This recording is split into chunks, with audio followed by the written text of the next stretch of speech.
بسم اللہ الرحمن الرحیم۔ حضرت عبداللہ ابن مسعود رضی اللہ عنہ سے روایت ہے کہ حضور اقدس صلی اللہ علیہ وسلم نے ارشاد فرمایا کہ وہ شخص جنت میں داخل نہ ہوگا جس کے دل میں ایک ذرہ کے برابر بھی تکبر ہو۔ یہ سن کر ایک شخص نے عرض کیا کہ کوئی شخص یہ پسند کرتا ہے کہ اس کا کپڑا اچھا ہو اور اس کا جوتا اچھا ہو تو کیا یہ تکبر ہے؟ حضور صلی اللہ علیہ وسلم نے جواب میں فرمایا کہ بلا شبہ اللہ تعالی جمیل ہے، جمال کو پسند فرماتا ہے۔ اچھا کپڑا اور اچھا جوتا پہننا تکبر نہیں ہے، بلکہ تکبر یہ ہے کہ حق کو ٹھکرائے اور لوگوں کو حقیر سمجھے۔ انسان کے اندر جہاں بہت سی خوبیاں ہیں وہاں بہت سی برائیاں اور خرابیاں بھی ہیں۔ ان میں سے ایک بہت بڑی خرابی تکبر ہے۔ حضور صلی اللہ علیہ وسلم نے تکبر کا مطلب بتاتے ہوئے ارشاد فرمایا کہ حق بات کو قبول نہ کرنا اور لوگوں کو حقیر جاننا تکبر ہے۔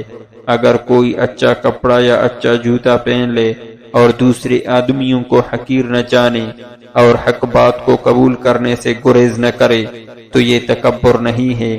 لیکن اگر کوئی شخص اچھے کپڑے اور اچھا جوتا پہن کر اپنے آپ کو بڑا سمجھنے لگے اور دوسروں کو حقیر جاننے لگے اور جب کوئی بات اس کے سامنے کہی جائے تو اسے قبول کرنے کو اپنی شرم سمجھے تو یہ تکبر ہے۔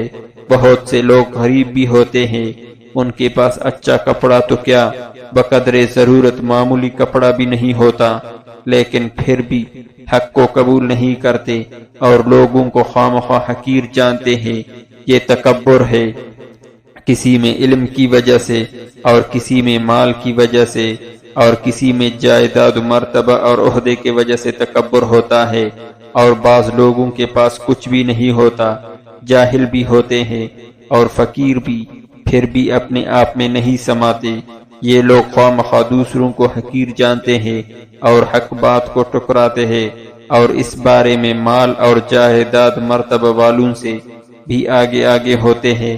تکبر یوں نہیں بدترین چیز ہے۔